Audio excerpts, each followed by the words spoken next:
आप कर रहे हो लेबर, मजदूर के लिए काम कर रहे हो, जी। तो मजदूर कैसे लेके आते थे? ये वो- चैलेंज शुरू में आता था।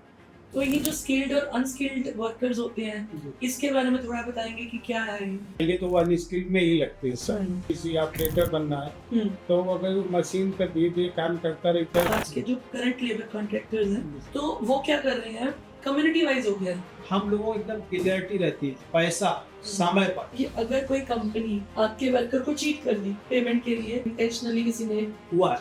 तो उसको कैसे डील किया? अब उनके ऊपर हम केस किया है, उस पर तब मेरे पैसे नहीं। सत श्री अकाल जी, मैं श्वेता वालिया अपना नया पॉडकास्ट लेके आ गई हूँ। सॉरी दोस्तों, आवाज़ की बैंड बजी हुई है, मैनेज करना पड़ेगा, कोई बात नहीं। The real me, the unfiltered me, तो जैसी कंडीशन में मैं वैसी आनी चाहिए। हम ना आज जैसे मैं चुन चुन के, मेरी नज़रों का जो मोती है ना, इस जगह के मैं वो लेके आती हूँ। तो उस तरह से मैं एक बात करना चाहती हूँ। हम जहाँ पे रहते हैं ना, यहाँ के स्वीपर हो, यहाँ के कलेक्टर हूँ, आरडीसी हूँ, हर अपना व्यक्ति अपने अपनी योग्यता और अपनी पोजीशन पे बैठ के अपना योगदान देता है। बट एक बहुत ही इम्पोर्टेंट सेक्शन है जो मिस करना मुझे लगता है कि बिल्कुल गलत हो जाएगा।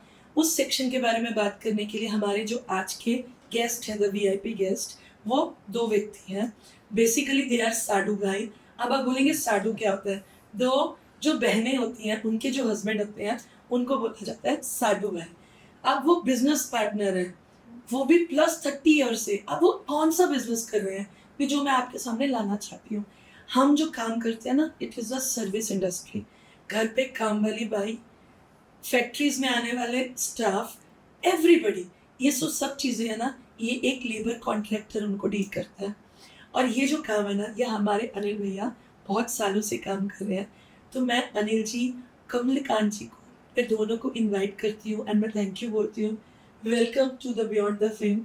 एंड ये जो मेरा पॉडकास्ट है, ये आई ट्राई कि मैं ऐसे लोगों को लाऊं जो अपना एक नाम बना चुके हैं, जिनके एक्सपीरियंस से जो और करना चाहते हैं अपना करियर, उनके आपका जो एक्सपीरियंस है काम आ सके। तो आप लोगों का बहुत बहुत स्वागत है। Thank you so much time देने के लिए। सो ये है अनिल भैया। सिलवासा में दोस्तों कोई भी नहीं है जो उनको नहीं जानता होगा, ये है कमलकांत जी। सो सबसे पहले आपका हम परिचय जानना चाहेंगे। हम आपको जानते हैं, आप अनिल भैया, कमल भैया है, पर आप कहाँ से हैं, यहाँ कैसे आए, वो आपकी स्टोरी, फिर आपकी स्टोरी, फिर जब आप साडू भाई बने तो आगे मैं क्वेश्चन पूछूंगी। सो सबसे पहले आप कहाँ से हैं? मैं मैडम उत्तर प्रदेश औरैया डिस्ट्रिक्ट में, औरैया से। अच्छा, जी। तो यहाँ पे कैसे आए, यहाँ बहुत लंबी कहानी है, सुनना चाहेंगे। बहुत समय लग जाएगा। टुकड़ों टुकड़ों में बताइए, हमारे एडिटर भाई उसमें से कुछ ना कुछ कर लेंगे। मैडम मैं 83 में हमारे कॉलेज में पढ़ता था, 9th में पढ़ता था। हमारे फादर प्रिंसिपल थे। तो हमको बचपन से ऐसा था कि पढ़ना तो है ही, लेकिन पढ़ने के साथ कुछ करना है। वो दिमाग हमेशा घूमता रहता था कि नहीं, पढ़ना भी और कुछ करना भी है। तो मैं 2-3 बार घर से भाग चुका था और फाइनली मैं 83 में घर से भाग गया। अच्छा, और इसके बाद मैं 7 साल तक घर पे नहीं गया। तो भागने वाली सिचुएशन क्या आ गई थी? भागने वाली सिचुएशन ये आगे, पिताजी ने हमारी पिटाई कर दी थी। अच्छा, और जिस कॉलेज में पढ़ता था तो थोड़ा बच्चों के सामने बेइज्जती महसूस हुई हमको कि हमारे पिताजी पिटाई, जब प्रिंसिपल का बेटा है तो हमको थोड़ी बेइज्जती महसूस हुई। मैं घर से भाग गया। प्रिंसिपल का लड़का भाग गया, तो वो चीज पापा को तो बहुत नमोशी हुई होगी उस हाँ टाइम जी, पे। बिल्कुल बिल्कुल। तो फिर भाग के क्या किया? मैं मैडम दिल्ली गया, भाग के दिल्ली। अच्छा। तो मैं 13.5 साल का था, उम्र 13.5 14 साल का था। तो उस समय बहुत छोटा था। आज मैं जब 14 साल के बच्चे देखा तब समझ में आता मैं कितना छोटा था। लेकिन मैं होशियार शुरू से रहा, बात करने में हमेशा शुरू से होशियार रहा। तो वहाँ दिल्ली में गया। दिल्ली में मैं किसी के पास नौकरी, बोला बेटा तो बच्चा है। फिर वहाँ से मैं फरीदाबाद गया। फरीदाबाद में एक बिल्डिंग बन रही थी, तो बिल्डिंग में हमको चौकीदार नौकरी मिली। अच्छा, 5 रुपये रोज मिलते थे। ये कौन से सन की बात है? ये सन 83 की बात। 5 रुपीज भी उस टाइम बहुत बड़ी वैल्यू 5 रुपये मिलते थे। 2 रुपये सुबह खाना, 2 रुपये को शाम को खाना। अच्छा। 1 रुपये का चाय के लिए बचा के रखते थे, पैसे नहीं होते थे। तो मतलब पहनने ओढ़ने के लिए कपड़े नहीं होते थे। तो सर में लगाने तेल नहीं, तो मोबियल होता था, मोबियल लगा लेता था। ओह, तो ये पोजीशन थी।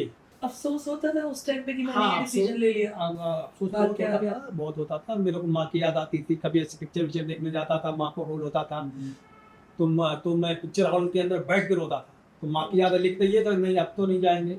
एक बार घर से निकल आए, पिताजी मारेंगे, मम्मी मारेंगी, बोले ऐसा था। लेकिन हालांकि ऐसा नहीं था, घर में पहुंचे तो ऐसा नहीं होता, लेकिन मन में डर वो बैठा हुआ था उम्र की वजह से मन में उम्र की ऐसा वजह था। से। तो वहाँ मैंने चौकीदारी काम किया, अच्छा। लेकिन वो मेरा मन नहीं लगता था कि नहीं, ये हमारे लिए काम नहीं है, हमेशा यही मैं सोच पाया। फिर मैडम मैं वहाँ से दिल्ली आया। दिल्ली में एक सब्जी की दुकान में काम किया, सब्जी बेचता था। फिर वहाँ भी मन नहीं लगा। फिर वो उस जो अभी टेम्पो बोलते हैं, मेटाडोर होता था, उसमें मेटाडोर चलता था, उसके पास डिलीवरी किया। तो उसके पास भी थोड़ी दिन काम किया, आजादपुर मंडी दिल्ली में। तो वहाँ सब्जी वाले के साथ ही रहता था, सब्जी लेके आता था। वहाँ भी मन नहीं लगा, 3-4 महीने काम करता था, मन नहीं लगता था। फिर वहाँ से मैं होटल में नौकरी करने लगा, होटल में प्लेटें धोने का। अच्छा, होटल में प्लेटें धोया। तब तो उस समय वही कुछ खाना मिलता था, 5-7 रुपए मिलता था, और बहुत ही मतलब तकलीफ होती थी। कोई भी गाली दे के जाता था, कुछ भी करता था, उसमें भी मन नहीं लगा। तो ये तो काम हमारे लिए नहीं है, लेकिन फिर भी मैं 4-6 महीने किया। इसके बाद मैडम मैं वहाँ से ट्रक पे कलेंडरी करने लगा। ट्रक, एक पंजाबी सरदार जी थे, वो ट्रक खरीदते बेचते थे, मतलब उनके बाहर नहीं चलते थे, तो उस पर काम करने लगा। उसमें भी करीब लगभग 6-8 महीने। फिर वही बात की मन नहीं लगता, टिकाव नहीं आ रहा था, क्योंकि टिकाव जो नहीं। चाहिए था वो मिल नहीं रहा था। हाँ जी, टिकाव नहीं आ रहा था। फिर मैं पंजाबी बाग में चने बेचने लगा। अच्छा। चने मतलब वो बॉयल करके चने बाल्टी में लेके, और दारू का वहाँ ठेका होता था, वो ट्रक वाले खड़े होते थे, उनको मैं बेचता था। वो चने बेचे, लगभग वही 2-3 महीने चले वो बेचे। इसके बाद मैं नींबू बेचने लगा। गर्मी के सीजन में नींबू बहुत चला, आजादपुर मंडी से नींबू लाता था, पूरे वो झोला डाल के। आपको आज भी जगह जगह का नाम याद है? जगह जगह आपने पंजाबी बाग बोला, जी, जी, जी। मतलब इतने सालों में हाँ, पंजाबी भूल बाग, जाते हैं। पीलागढ़ी, नांगलोई, सब याद है। हाँ जी, सब याद क्या है। बात है। ये तो बहुत पुरानी बात हो गई, करीब 40 साल, 45 ईयर्स हो गए, ये हमको सारा याद है। कि मैं घूम घूम के नींबू बेचता था। वो सीजन निकल गया, वो गर्मियों में ही सीजन रखा था। इसके बाद फिर मैंने नई दिल्ली रेलवे स्टेशन पर बहुत मतलब महीनों तक मैं वहाँ सोया भी हूँ। और वहाँ ऐसा होता था कि रात को मैं सोया तो सुबह हमको स्वीपर एक डंडा मारता था। कोई बोला इधर में झाड़ू लगा, उस कोने में जाता, उस कोने में जाता, उधर पुलिस वाला डंडा मारता तो दूसरे कोने में आ जाता था। मैं वहाँ पॉपकॉर्न बेचता था, दिल्ली से मथुरा ट्रेन में बेचता था। और कभी कभी पुलिस वाले पकड़ लेते थे, उनको क्या एक टारगेट पूरा करना रहता था पुलिस वालों को, तो पकड़ के सुबह में हमको उधर जज के पास पेश करते थे। इतने हमने ये लोग पकड़ा है, तो जज पूछता था कि भाई आपने क्या किया? साहब कुछ नहीं किया, पुलिस वाले पकड़ के ले आए, बोलो 10 रुपये फाइन। तो बोले फाइन कहाँ से भरूँ, आप चाहिए पॉपकॉर्न ले लो। जज बोलता जाने दो। तो मैडम बहुत संघर्ष किया है, और ऐसे लोगों के बीच में भी रहा हूँ। जो नई दिल्ली रेलवे स्टेशन पर आपने देखा हुआ, आज भी जो पड़े रहते हैं, उनके बीच में भी रहा हूँ मैं। वो लोग चरस पीते, स्मेक पीते हैं, दारू पीते, लेकिन वो सब चीज़ें हमने कभी भी हाथ भी नहीं लगाया, उनके बीच में रहा हूँ मैं। आज मदिरा का सेवन करते हैं आप? नहीं, आप करते हैं? बहुत अच्छा है। कोई भी नॉनवेज खाते हैं? नहीं, बहुत अच्छा है। प्योर ब्राह्मण हूँ, और हमसे बड़े ही है। इसके बाद रिक्शा होता है पैर वाला, ऑटो नहीं, पैर वाला रिक्शा। पैर वाला रिक्शा चलाया, काफ़ी दिन चलाया पैर वाला रिक्शा। वो चलाते चलाते हमको एक हमारे गांव से मतलब 25-30 किलोमीटर दूर के एक लड़का भाग के आया हुआ था। सेम आपकी तरह। हाँ, सेम हमारी तरह। ऐसा होता परदेश में कोई अपने साइड का बच्चा है, तो कोई भी आया बोला ऐसा लगता है ये हमारा है। उससे मैं पूछा भाई आप कहाँ के? उसने बोला मैं कानपुर डिस्ट्रिक्ट का रहने वाला हूँ। तो मैंने बोला भाई कोई तकलीफ है? बोला नहीं कोई तकलीफ नहीं, मैं घर से बाबा हमको काम चाहिए। तो हमने उसको भी रिक्शा दिलवा दिया, हम दोनों रिक्शा को आ गए।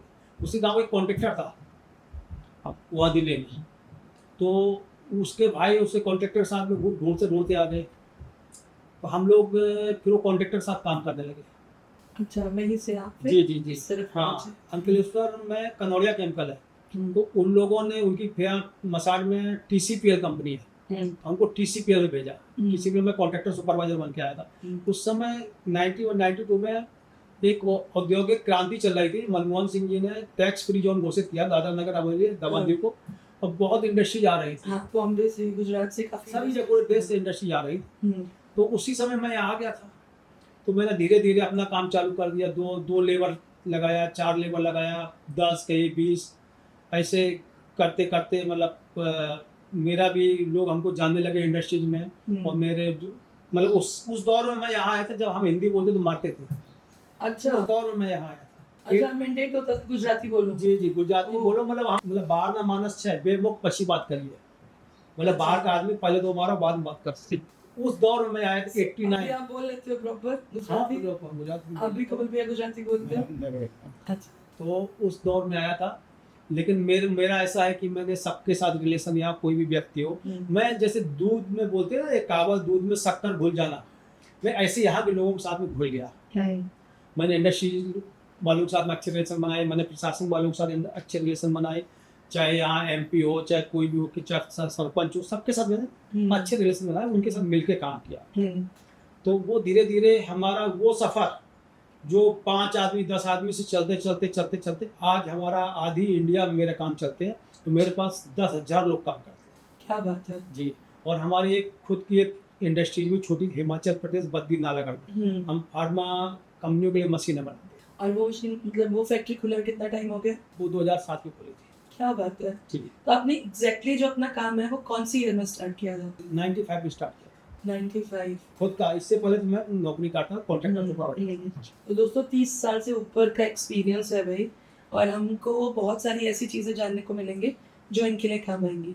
अभी हम कमल भैया आप पे आते हैं, आप कहाँ से? मैं बेसिकली मैं कानपुर का रहने वाला हूँ। आजू बाजू के ही हो गए।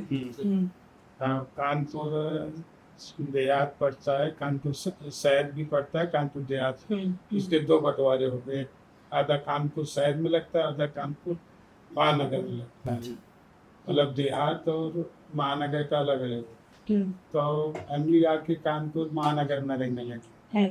वहाँ मैं पढ़ता था, पढ़ते पढ़ते 81 में मेरी शादी हो गई। हाँ 21 साल में था। 81 से मैं बराबर फिर इसमें नौकरी में आ गया, फिर किसी प्राइवेट फर्म में काम किया, फिर उस फर्म में ज़्यादा जहाँ पैसे मिले उस फर्म में चला गया। फिर धीरे करके एक अच्छी रेप्यूटेड फर्म थी काशीराम पन्ना, उसमें मैं चला गया। और मैं धीरे धीरे करके उसमें करीब 8 साल या 9 साल काम किया।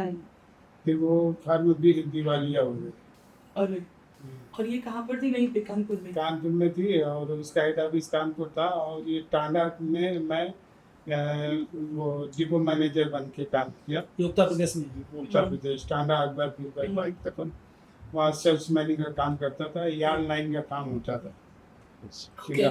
तो वहाँ जुलाई लोग आए तो वहाँ आके सब मेरे से वो ले जाते थे यार्ड वगैरह, हर का हाँ टेक्सटाइल का हर कलर का।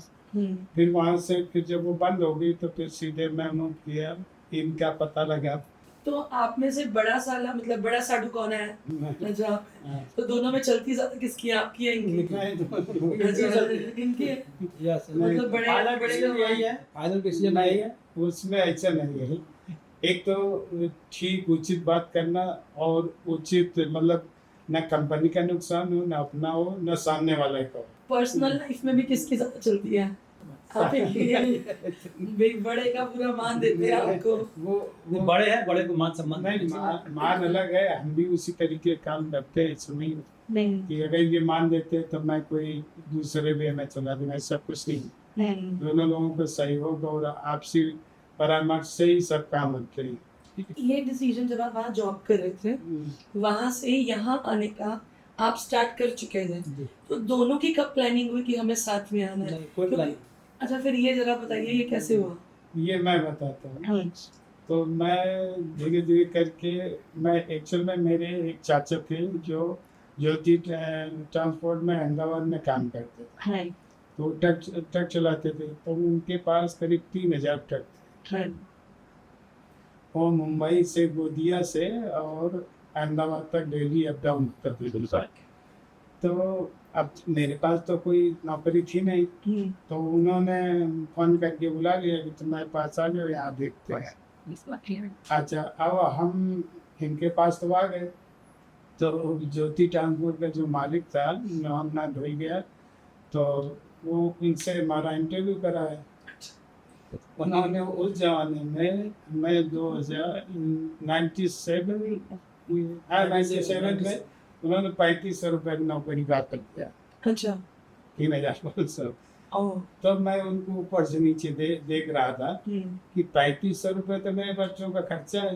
हम्म 1000 दो बच्चे 1000 रुपये दोनों बच्चों के ट्यूशन के फीस था, और 1500 रुपये दोनों का स्कूल में लगती थी।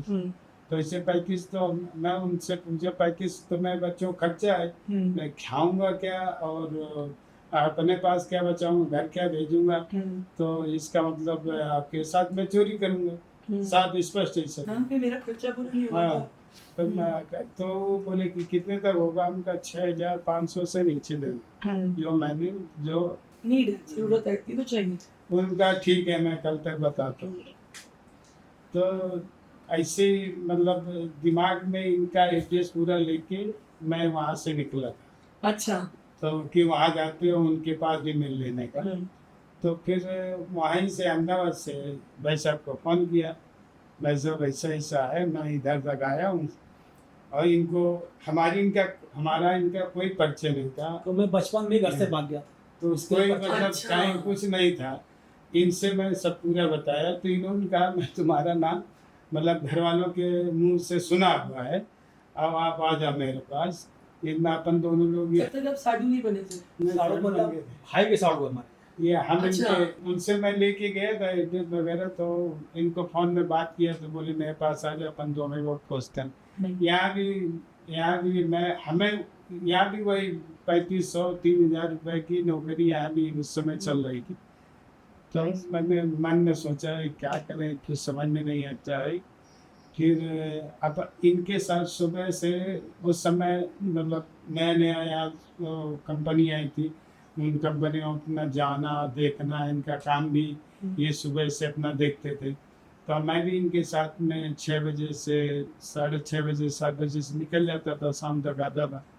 फिर मैंने देखा ये क्वांटल में स्कोप ज़्यादा है, लेकिन अगर नीति और नियम से काम करे, किसी को अगर जो धोखा न देना, किसी लड़के को लगा के उसका टाइम से पेमेंट देना, अगर इस बिहार में चले तो अच्छा आदमी बन सकता है। तो फिर हम दोनों लोगों ने आपस में बातचीत की, फिर अपन लोग इनको ऐसा लगा, इनका काम मैंने 2 महीने देखा भी, इनको ऐसा लगा कि इनके सब मेरे साथ रहने से हमारा भी भला होगा, इनका भी भला। तो दोनों लोगों का आपसी तालमेल हुआ, बातचीत हुई।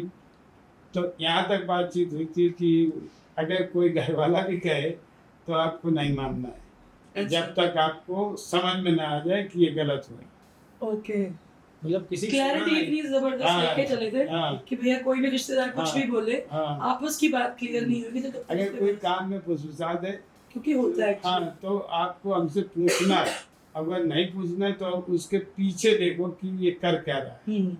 तरक्की कोई सबसे पहले अपनों को मतलब जलना ये शुरू हो जाता है।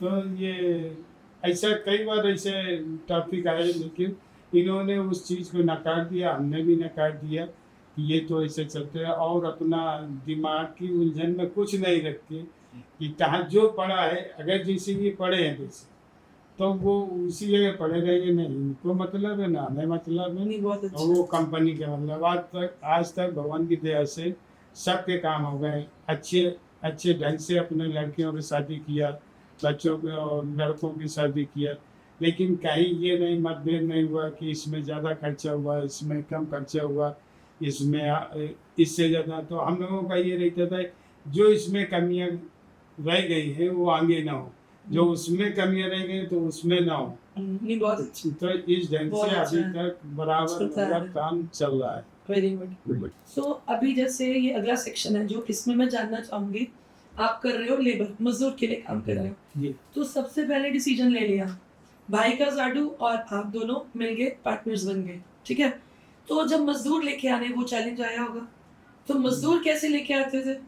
ये चैलेंज शुरू में आता था, शुरू में तो लेबर मिलता नहीं था और भरोसा नहीं करता था। पहला जब आपने सोच लिया, जी जी, तो पहले मजदूर कैसे और कहाँ से आए मुझे वो जानना है। मजदूर हम लोग यहाँ इधर के मतलब बापी दमन से ढूंढ के लाते थे। फिर सुपरवाइजर जो होते थे गांव में फ़ोन करते थे, बहुत दूर दूर से बिहार है, यूपी है, पर वहाँ कॉन्टैक्ट नंबर लेते हैं। जैसे मेरा कोई सुपरवाइजर है या कोई मेरा लेबर, उसने बोला कि हमारे काम 4 लोग हैं बैठे, हम तो ठीक है तू लेके आ, तेरे को कुछ दे दूंगा। इस टाइप से पहले मजदूर आते थे। अब एक चीज जो मैं देख रही हूँ आज के जो करंट लेबर कॉन्ट्रैक्टर्स हैं, तो वो क्या कर रहे हैं, कम्युनिटी वाइज हो गया है। अगर एक कॉन्ट्रैक्टर बिहार का है तो उसके पास बिहार के पूरी गढ़ है उसके पास। लेकिन अगर एक यूपी का है वो गांव से बंदे ले आता है। लेकिन मेरे पास अगर- ऐसा नहीं है। हाँ मेरे पास क्यों नहीं है? हाँ, आप तो हम- फिर पुराने। हाँ नहीं, पुराने से नहीं, बहुत सारे कॉन्ट्रैक्टर हैं, अच्छा। पुराने से नहीं। हम लोगों को एकदम क्लियरिटी रहती है, पैसा समय पर जो मजदूर पसीना बहाता है, हमको कंपनी दिया नहीं दिया उससे कोई लेना देना नहीं। हमको वर्कर को 7 तारीख पेमेंट कर देना है, 100% कंप्लायंस करना है, उनका सबका पीएफ देना है। एज ए कंपनी जैसा होता है ना, उस हमारा फर्म का नाम भी सिल्वासर प्राइवेट लिमिटेड है, तो हम सिस्टम में ही काम करते हैं, 100% कंप्लायंस करते हैं। समय पीएफ भरना, समय पे तनख्वाह देना वर्कर को, दिवाली पे बोनस देना। अच्छा, हाँ जी हाँ। तो आप 10,000 लेबर को बोनस भी देते हैं? Yes yes. वाह। एक भी वर्कर एक दिन की पगार अगर हमारे सुपरवाइजर ने रख दी एक दिन की पगार भी, तो फिर उसकी खैर नहीं। यही रीजन है आप इतने सालों से टिके हुए हैं और नंबर 1। और अब हमको लेबर ढूंढने की जरूरत नहीं होती है, एक हमारा पूरा चैनल बन गया है। अच्छा। हमारे पास 200 लोग काम करते हैं, 200 मतलब 200 हमारे जो ऑफिस स्टाफ और सुपरवाइजर, वो सब लोग काम करते हैं। और हमारे जब सबको मालूम है वर्कर को कि समय पे यहाँ पैसा, दूसरी जगह कहीं समय पैसा नहीं मिला। अब तो ठीक है रूल्स टाइट हो गए, लेकिन शुरू से ही हमारा ऐसा रहा कि समय पे वर्कर को पैसा दिया, 7 तारीख हुई तो उनको पैसा मिलना ही मिल रहा है। हमारा कंपनी में बिलिंग किया, हमको कंपनी से कम मिल, वो हमारा कंपनी का होगा, हमारा उनके साथ देखना। लेकिन वर्कर क्यों उसमें झपाटा है, तो मैं हमेशा समय पे ही दिया, समय कंप्लायंस।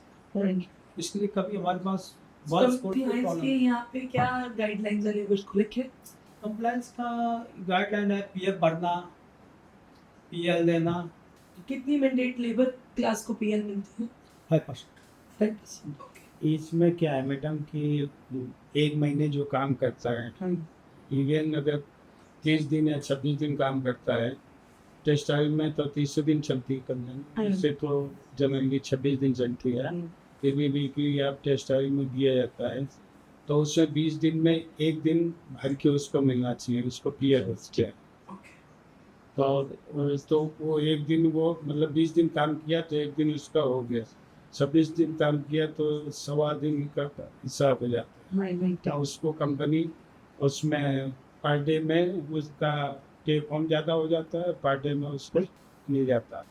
तो ये जो स्किल्ड और अनस्किल्ड वर्कर्स होते हैं, इसके बारे में थोड़ा बताएंगे कि क्या है ये? स्किल और अनस्किल वाले वर्कर में ऐसा होता है कि जो पहले तो वो अनस्किल में ही लगते हैं सर, क्योंकि कंपनी क्या के कर लिए रहा है? कंपनी मान लो किसी पैकिंग की है या किसी ऑपरेटर बनना है, तो अगर वो मशीन पर धीरे धीरे काम करता रहता है, मशीन की एक्टिविटी सब जान जाता है कि इससे चलता है, इससे बंद होता है, इतना पाउच ये वो निकलता है, तो वो ऑपरेटर हेल्पर से ऑपरेटर बन जाता है, तो वो स्किल में चला जाता है।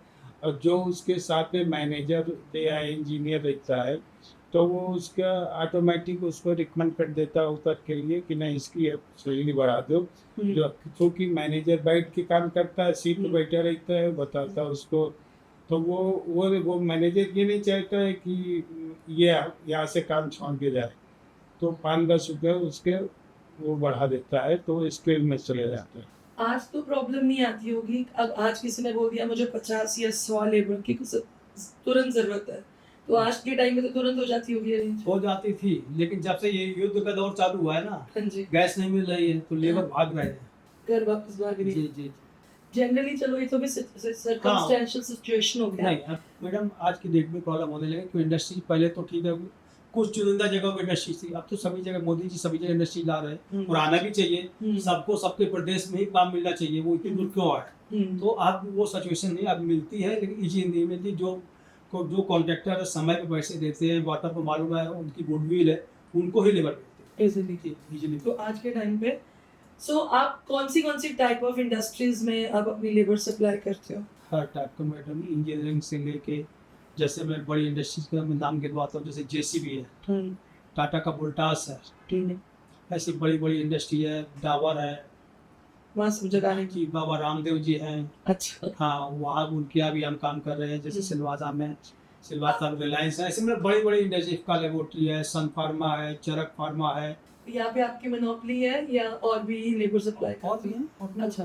किसी में जो भी है बड़ा, जैसे अभी ज़्यादा आदमी लगते हैं तो वो कंपनी पॉलिसी होती है एक वर्ष से नहीं रखेगा, 2 रखने, तीन रखने, लेकिन जहाँ ज़्यादा 1000-2000 लेबर लगते हैं, जैसे कुछ कंपनी है जिसमें 4-4, 5-5 हज़ार लोग लगते हैं, तो वहाँ 1500 हमारे हैं, बाकी और कॉन्ट्रैक्ट होते हैं, हम भी तो नहीं इतना दे सकते। कभी गुटबाजी हो जाती है, नहीं। लीडरशिप ये जो बन जाती अच्छा है, वर्कर में, हाँ, हाँ जी, तो वो कभी ऐसी सिचुएशन आती है तो कैसे हैंडल करिए आप? वो हम हैंडल करते हैं, वो मेरी मुझे जिम्मेदारी। एक अच्छा इससे पहले मैं पूछना चाहूंगी, आप लोगों ने काम बांटा हुआ है आपका कि ये डिपार्टमेंट मैं देखूंगा, ये डिपार्टमेंट तू देखेगा, ये दोनों चलाते हो?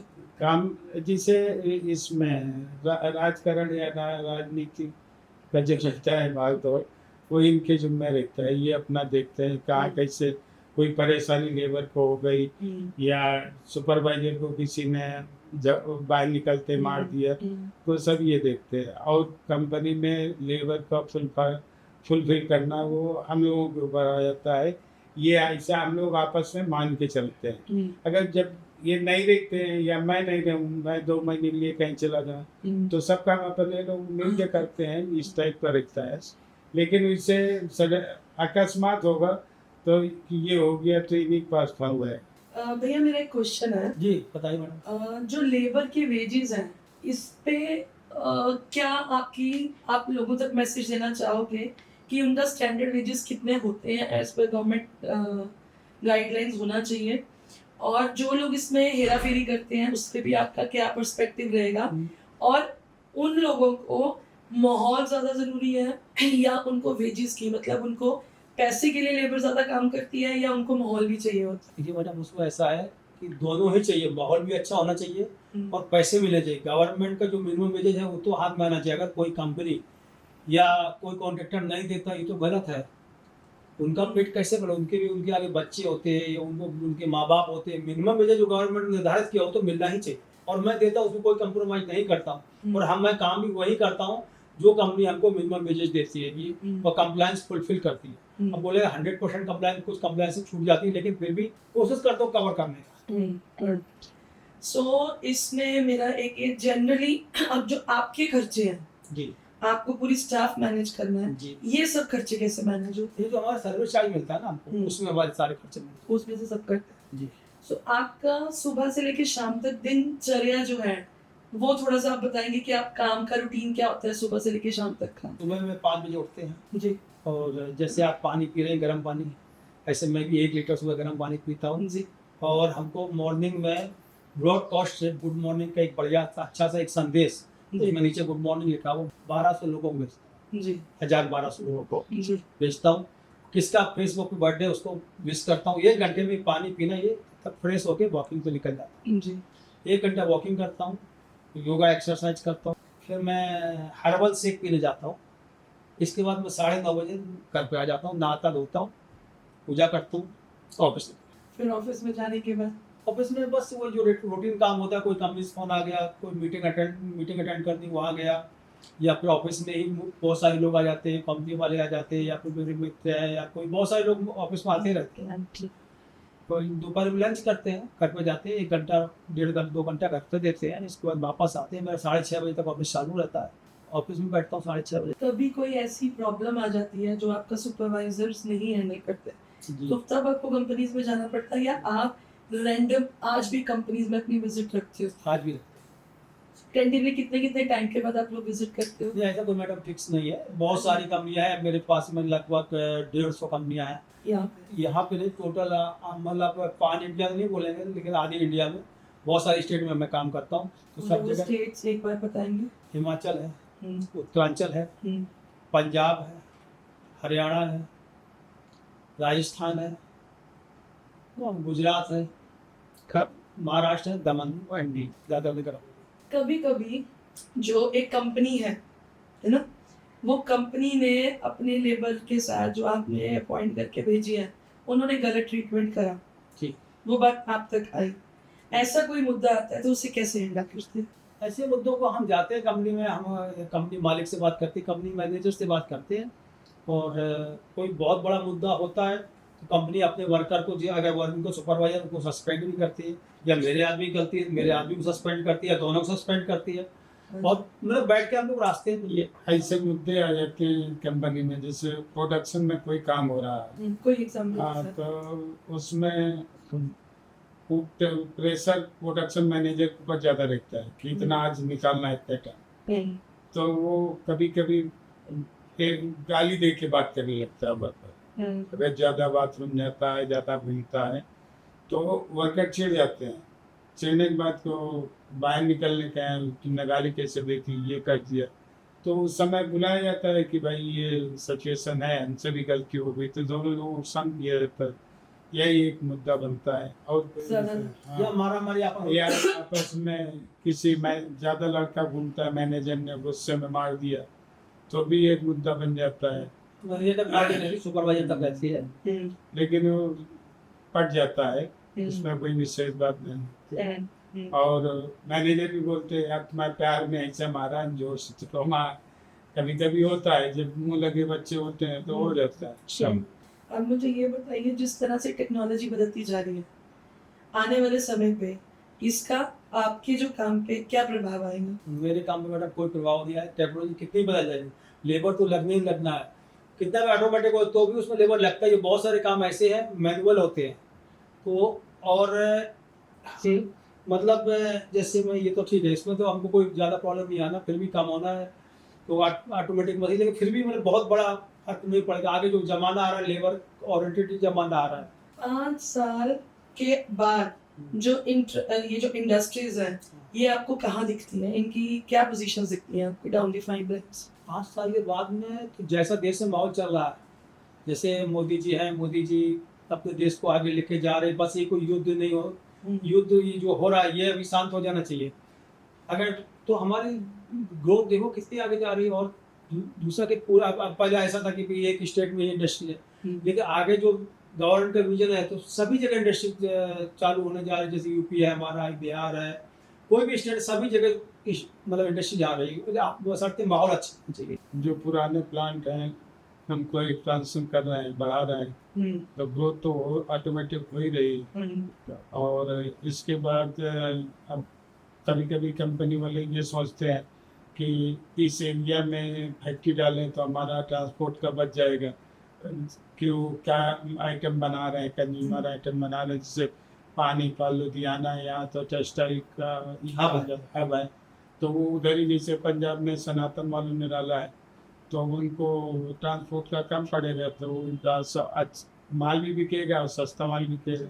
हाँ, मेरे मन में ना क्वेश्चन है, जी जैसे आप बोल रहे हो नॉर्थ स्टेट्स में काम कर ही रहे हो, जी, सबसे इजी लेबर सप्लाई कहाँ पे हो जाती है? दादरा क्योंकि आप बैठे हैं वहाँ पे, यहाँ बैठे हुए भी हैं और यहाँ का माहौल बहुत अच्छा है। तो यहाँ की कुछ अच्छी चीजें बताएं फिर आप। ये अच्छी चीज़ें, यहाँ के लोग बहुत अच्छे हैं। इसके बाद में यहाँ मतलब रहने का, यहाँ रहने का क्लाइमेट भी बहुत अच्छा है। क्लाइमेट है, खासकर क्लाइमेट बहुत अच्छा है। अच्छा, मेरा ये क्वेश्चन है कि अगर कोई कंपनी आपके वर्कर को चीट कर दी, पेमेंट के लिए लेट पेमेंट करी, जैसे आपने बोला आप कर देते हो, बट उस कंपनी को आप कैसे डील करते हो? थोड़ा एग्जांपल के रूप में समझाते। हाँ, एग्जांपल तो मैं कोई कंपनी का नाम नहीं, आप सिर्फ केस बताइए। ऐसा हुआ था? ऐसा होता है, आज भी कुछ कंपनियां हैं, हमने वर्कर को समय पेमेंट दे दिया, आज भी हमको समय पे, हम उनकी कुछ प्रॉब्लमें होती हैं। ऐसा नहीं कंपनी देना चाहती, कंपनी देना चाहती, कहीं कोई उनका जो प्रोडक्ट है अटक गया, जो सामने सप्लाई, कुछ ना कुछ उनको प्रॉब्लम होती है, इसलिए हालांकि पैसे तो मिले जाते हैं।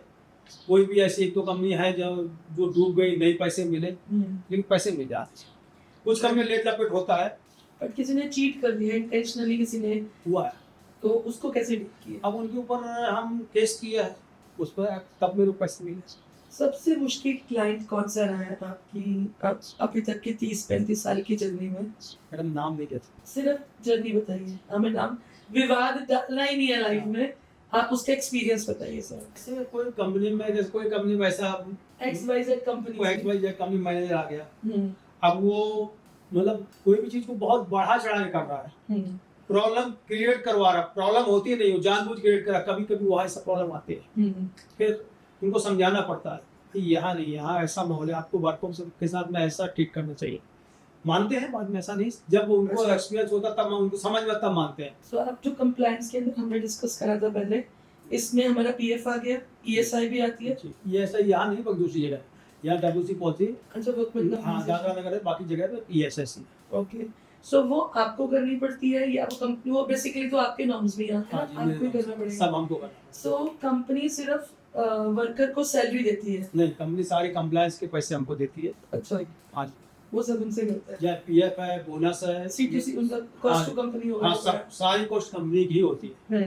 हमको तो वर्कर देना है और हमारा सब सर्विस चार्ज होता है, हमको लेना सब कंपनी से ही है। एक मीडिया में मध्यस्थता का काम करता हूँ। मध्यस्थ का हेडेक जो कंपनी में आता है वो वर्कर शॉर्ट गिरता है तो उसके लिए मेरे को रखा जाती, फिर हमें बोले जाएगा कि आपके इतने वर्कर आए, ये क्यों शॉर्ट, तो उसका फुलफिल करने के लिए हमें करना पड़ता है। हम कंपनी वाले कहाँ जाएंगे ढूंढने, हमारे आदमी That is why services भी बाहर रहते हैं, इसलिए हम लोग। कभी गवर्नमेंट इंस्पेक्शन हो गई है या कभी ऐसा भी होता है कि रेड टाइप का वर्ड यूज हुआ हो? कई बार normal inspection? कई कंपनी में हो चुका है, अच्छा, होता रहता है, उसका फेस करना पड़ता है। नाम मत बताइएगा, एक्सपीरियंस बताइएगा, कोई पूरी स्टोरी बताइएगा क्या हुआ था। रेट में तो वो आते हैं कंपनी के गेट पे रजिस्टर रखा रहता है, जैसे पीएफ वाले आगे तो रजिस्टर रहेगा, फिर वो जाके कार्ड से एक एक आदमी मिलाएंगे, फिर वो कार्ड उठा के फिर शीट से मिलाएंगे, फिर इसके उससे पूछेंगे कितने साल से काम कर रहे हो, उसने बताया 2 साल से, कोई बताएगा 6 महीने, कोई बताएगा 3 महीने, कोई 5 साल, तो उस साल तक के सब रिकॉर्ड हमें बना के देना। कभी ऐसा हुआ है कि कंपनी की गलती हो या अपने से कभी नेग्लिजेंस हुई हो, तो कभी कोई ऐसी चीज हुई है, और अगर हुई है तो उससे कैसे ओवरकम की? नहीं, कंपनी जो एक कंप्लायंस का काम कराती है जिसमें रेजिडेंसी का काम नहीं हम कर सकते हैं, और कंपनी वाले खुद ऑडिट किया करते बीच बीच में, और हर महीने कंपनी सीट मांगती है कि आपने बैंक में पैसा इन लोगों को डाला है कि नहीं है। अच्छा, वो भी देना पड़ता है? हाँ, फिर इसके बाद पीएफ का चालान मांगती है, तो उनका ये भी करते हैं, फिर इसके बाद जो वो पैसा देंगे उसका सब सीट का उसका रेवेन्यू सब मांगती है, कि तो हमको पूरा करना पड़ता है। कोविड का टाइम हर एक की लाइफ में कुछ ना कुछ चेंज करके गया। कोविड ने आप लोगों को लेबर सप्लाई में या वर्किंग में क्या इम्पैक्ट डाला था? उसने क्या असर करा? कोविड के समय एक तो मैडम मैं यहाँ था नहीं, लेकिन यहाँ से अच्छा आपने ये सब पूछा, यहाँ से फरमान जारी हुआ था कि कंपनी चलानी है, लड़के बैठे हुए हैं, फिर उनको खाने के लिए वादा आ गया था, मतलब परेशानी आ रही थी, तो यहाँ दुकानें खुलवा के भाई साहब थे, इन्होंने सबको हर कंपनी के बाद जो वर्कर रहते हैं उनको राशन बंटवाया। इसके बाद फिर अब ये हुआ कंपनी चलानी है, तो इसे टेक्सटाइल कंपनी ज़्यादा दिन के लिए बंद नहीं कर सकते, तो यहाँ से हम लोग परमिशन ले, हम तो वहीं यूपी में थे, हम परमिशन लेके कंपनी वाले भी गए, जहाँ से लड़के आए तो उनका एड्रेस खोजा गया, फिर उनके घर जाके उनको ब्रीफ किया, फिर इसके बाद वहाँ से बस करके फिर लड़के यहाँ रखे गए, फिर उनको एक अलग चाली में रखे गए 7 दिन या 14 दिन का उनको क्वारंटाइन का टाइम था। हाँ, फिर इसके बाद वो लड़के उसमें कंपनी में डालेंगे। यहाँ से बहुत सारे जैसे दिखा रहे थे टीवी में, लोग भर के गाँव जा रहे थे, तो वो आपने भी फेस किया? और हाँ जी बिल्कुल, और ऐसा हिंदुस्तान पाकिस्तान जैसा बॉर्डर थे, हम दादरा चेक पोस्ट पे जाते थे, उस साइड में खड़े रहते थे, हम उनसे नहीं मिल सकते थे जैसे वो दूसरे देश में हो, ऐसा लगता था। हाँ, यहाँ ये बॉर्डर क्रॉस नहीं कर सकते थे, हमारा कोई अपना खड़ा है सामने दिख रहा है, लेकिन वो इस बॉर्डर पर नहीं आ सकता है जैसे दूसरा देश, मतलब ऐसी परिस्थितियां बन गई थी। प्रशासन ने भी बहुत साथ दिया, ऐसा नहीं जो इतने यहाँ जो वर्कर लोग थे उनके गाँव भेजने में, इस सब हर तरह से प्रशासन ने साथ दिया।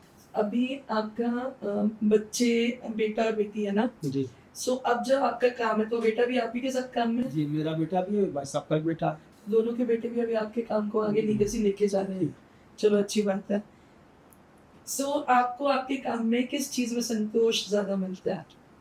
पैसे में तो मिलता ही होगा, बट उसके अलावा किसमें मिलता है? हमारे काम में हमको संतोष ये मिलता है कि हमारा वर्कर खुश है ना, सबसे बड़ा संतोष, कंपनी खुश है, जिनके साथ मैं काम करती हूँ वो लोग खुश है, वर्कर मेरा खुश है, सबसे बड़ा संतोष।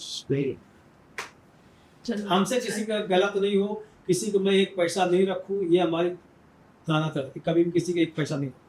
आज आपके पेरेंट्स को आप पे कैसा मतलब प्राउड तो होता आज होगा? हमारे वो इस दुनिया में नहीं है, लेकिन उन्होंने सब कुछ देख लिया था। 7 साल में घर पे नहीं गया, 7 साल के बाद में मैं घर पे गया। हमने हमारे घर पे जो हमारे माँ बाप की इच्छा से शादी किया, सभी नहीं की मैंने। यहाँ मैं रोकूंगी आपको। हाँ। 7 साल हो गए, जी जब आप घर पे गए जी। तो क्या हुआ? नहीं, घर पे ऐसे नहीं। कैसे पहुंचे? घर में मैं क्या करता था उस समय, टेलीफोन का जमाना था। टेलीफोन और बहुत कम हुआ करते थे, या फिर चिट्ठियां जाती थी। अंतरदेशी कार्ड, आपको शायद याद हो उस समय का, पोस्ट कार्ड, अंतरदेशी कार्ड। तो मेरी माँ को मालूम होना चाहिए मेरा बेटा जिंदा है। तो मैं क्या करता था, जैसे मैं सिलवासा में रहता हूँ तो मैं वापिस जाके वहाँ से लेटर, चिट्ठी बोलते थे, लेटर डाल देता था। पोस्ट ऑफिस की मोहर नहीं होनी चाहिए, लेकिन मोहर वहाँ से इसलिए डालता था कि हमको लोग ढूंढ नहीं पाए। लेकिन मेरी माँ को ये भी हमें मालूम होना चाहिए मेरा बेटा जिंदा है। जब 7 साल के बाद कैसा हाँ, सबब क्या आया, कैसे? जी, नहीं, मेरी माँ, मेरा जो दोस्त था ना, जिसके मैं बताया था इसके घर में काम करा, उसकी मम्मी पापा उसके भाई ढूंढते ढूंढते आ गए। तो हमने चिट्ठी डाली वहाँ हमारे, फिर उसने चिट्ठी डाल दी कि भाई ये आपका बेटा यहाँ है। तो मेरी माँ उनके यहाँ गई, उनके यहाँ से पता करते करते मेरे भाई गए, मेरे बेटा, मेरी मम्मी ले लिया। फिर मैं घर पे जाने लगे। मेरा मन तब तो, अब तो 7 साल हो गए, पढ़ाई वढ़ाई छूट गई थी। फिर मेरे मम्मी पापा की मर्जी से ही उन्होंने जहाँ मेरी शादी की वहीं मैंने शादी की। आज हम बहुत सुखी हैं। हमारी पत्नी बहुत ही समझदार हैं, और वो जब से आई हैं तब से मतलब कहीं मैं रुका नहीं हूँ, ऐसा नहीं, ऐसा चला। और मेरे बहुत प्यारे प्यारे 2 बच्चे हैं। बेटी क्या करी है? बेटी ने MBA कर लिया, उसकी शादी हुई, जॉब तो नहीं कर रही है। और बेटा हमारे साथ में, बेटी की शादी में कानपुर में किया है। बेटी डॉक्टर है ना? सर नहीं, मेरी बहू डॉक्टर है और गोल्ड मेडलिस्ट है। अच्छा जी। तो वो प्रैक्टिस कर रही है, वो भी अभी तो शादी हुई पिछले साल, अब चालू करी। तब था नहीं इतना, अंदर को बुलाया होता। पिछले साल ही उसको गोल्ड मेडल मिला। अच्छा। दिल्ली में जो वहाँ के LG है। इसके बाद में ये अपना रेखा गुप्ता जो वहाँ की CM उन्होंने। अच्छा, तो आप एक आखिरी मैसेज जो मैं चाहूँगी आप कैमरे की तरफ देख के लोगों को दें, कि जो आपके जैसे यहाँ पे लेबर का काम करना चाहते हैं उनके लिए आपकी तरफ से क्या संदेश होगा जो इंस्पायरिंग है, कैसे करना चाहिए और क्या करना चाहिए, किन किन चीज़ों का ध्यान रखना चाहिए? मैं यही संदेश देना चाहता हूँ, जो भी हमारे कॉन्ट्रैक्टर भाई हैं, कभी भी किसी वर्कर का एक पैसा मत रखो। वो बहुत मेहनत से काम करता है, 12 घंटा 8 घंटा जो भी उसने काम किया, बहुत ही मेहनत से। किसी का भी एक पैसा मत रखिए, समय पेमेंट दे दीजिए और कंप्लायंस फुलफिल करिए। किसी और कंपनी के साथ में अगर आप अच्छे ढंग से काम करेंगे तो आप बहुत आगे बढ़ेंगे। आप अगर सोचेंगे कि नहीं, ये जो पैसा आपको मिला, ये सोचेंगे मेरा पैसा, ये आपका पैसा नहीं है, ये वर्कर का पैसा है। जिस दिन आप सोचेंगे मेरा पैसा, उस दिन आप पीछे चले जाएंगे। ये हमेशा ध्यान रखिए, वर्कर का पैसा, वर्कर का कंप्लायंस है, हमारा कुछ नहीं, हमारा सिर्फ सर्विस चार्ज, ये ध्यान में रखें। Thank you so much. मुझे बहुत कुछ चीज़ें जो हमें नहीं पता होती है वर्कर्स को लेकर, वो आज आपके थ्रू हमें जानने को मिली।